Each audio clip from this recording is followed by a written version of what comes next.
Arc motherfucking Raiders. Damn, it's so good. Arc Raiders is a new PvPv extraction shooter where you drop into raids, fight both humans and hostile AI robots, and try to escape with your loot. If you die, however, you lose everything.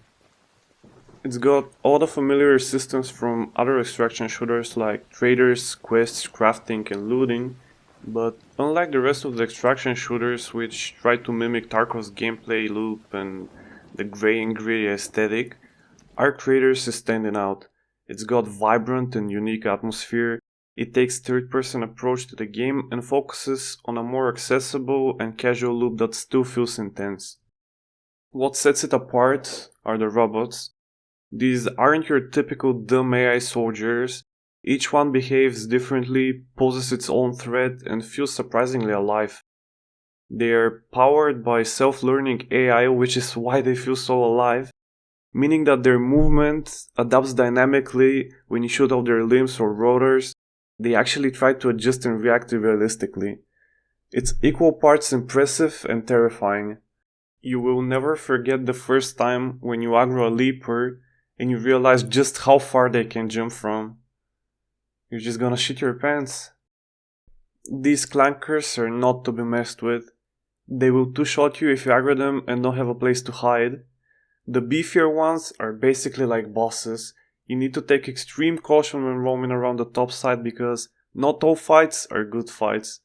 Dark and third-party PvP engagements, so you need to be careful when picking your battles. One time, we accidentally aggroed a Rocketeer before engaging a fight, and the robot killed both teams. Which seems to be a common issue people had with the server slam. There's been a lot of talk online and a good number of people feel like the arc is too strong. I don't think that's either a fair assessment or a bad thing to have. If you shoot out the propellers, the smaller drones are not a threat. The slightly bigger ones are no issue for a coordinated squad, but even if you're alone, if you have cover, then you can easily kill a Rocketeer by shooting out its rotors. The bigger boss-like mobs can be avoided with smarter pathing. Lastly, and most importantly, the game will not have server wipes. There's only up, only progression. You can only get better and stronger. If the arc didn't feel challenging when you don't have anything leveled in your skill tree and when you are playing with the worst guns and worst shields, then it wouldn't be exciting once you do reach the endgame. Now, here's the interesting part.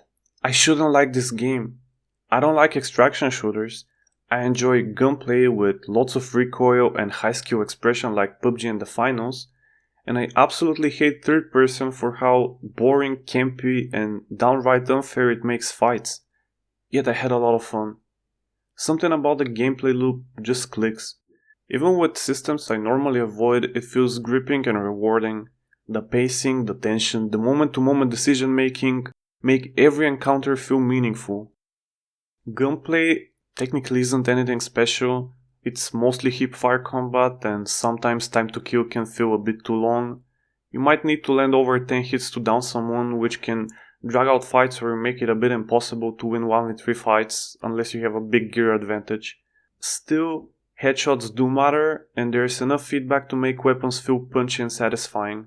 Overall, I'd say gunplay is fine. It's not too great, but it's not too bad either. For me, the biggest issue remains the third-person advantage. While players didn't abuse it too much during the beta, the potential is still there and it's hard not to notice how easy it is to camp behind cover while you gather perfect information of your surroundings. In a genre where you already have rats who camp extract points, this makes it way too easy to just hide and be a pest. I've used it myself a few times to ambush people who were looting or trying to extract and it just feels cheap.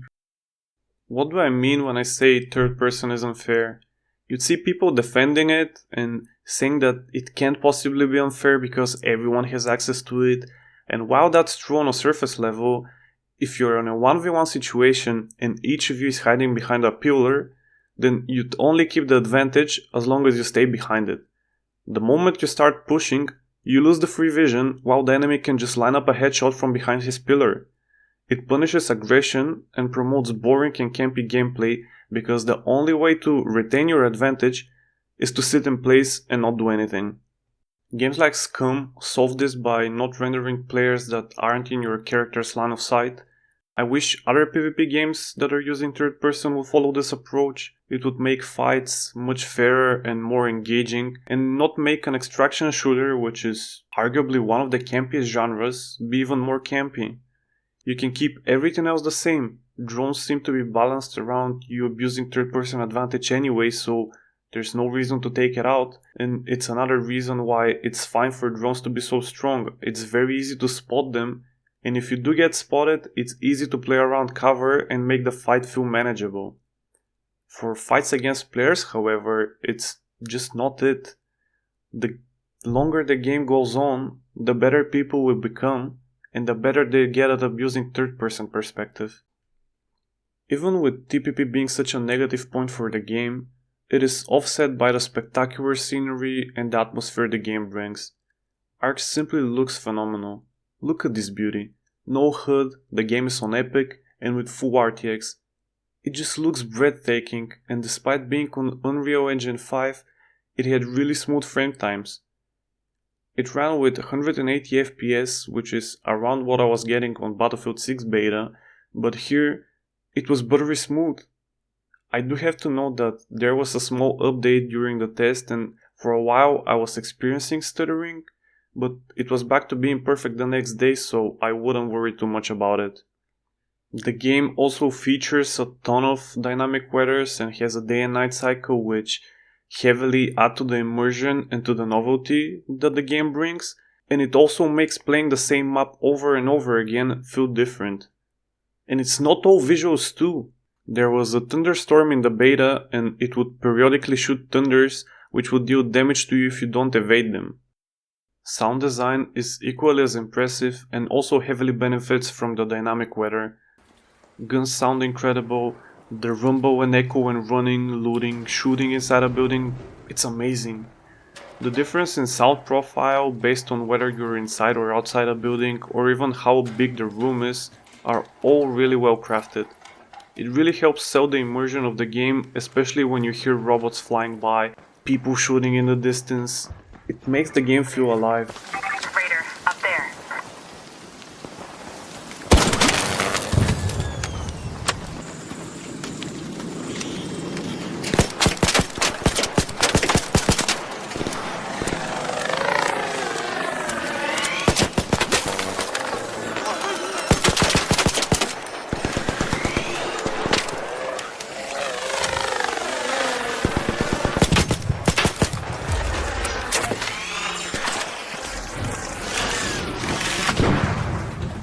One last thing I want to mention is the pricing. I'm not sure asking $40 is the right move. With so many strong free-to-play competitors already out there, I feel Ark creators could have thrived on a cosmetic monetization approach instead. It's got great art style and character design, while having third-person perspective, which is perfect for showcasing those skins. Other games like Valorant and Fortnite have already shown that people don't mind spending hundreds or even thousands for in-game cosmetics. Considering that they said they want the game to run for 10 years, a free-to-play model with skins and battle passes makes way more sense. It's both more consumer-friendly and more lucrative for developers. I feel like this might happen in the future like we saw with PUBG and other popular titles, but for now, if you want to play the game, you have to buy it. Overall, Ark Raiders really surprised me. Despite not being my type of genre, it delivered a visually stunning, atmospheric and surprisingly addictive gameplay experience. I'm not fully sold on the TPP or the pricing choice, but I'm curious to see how it evolves at launch because most content was locked away in the test.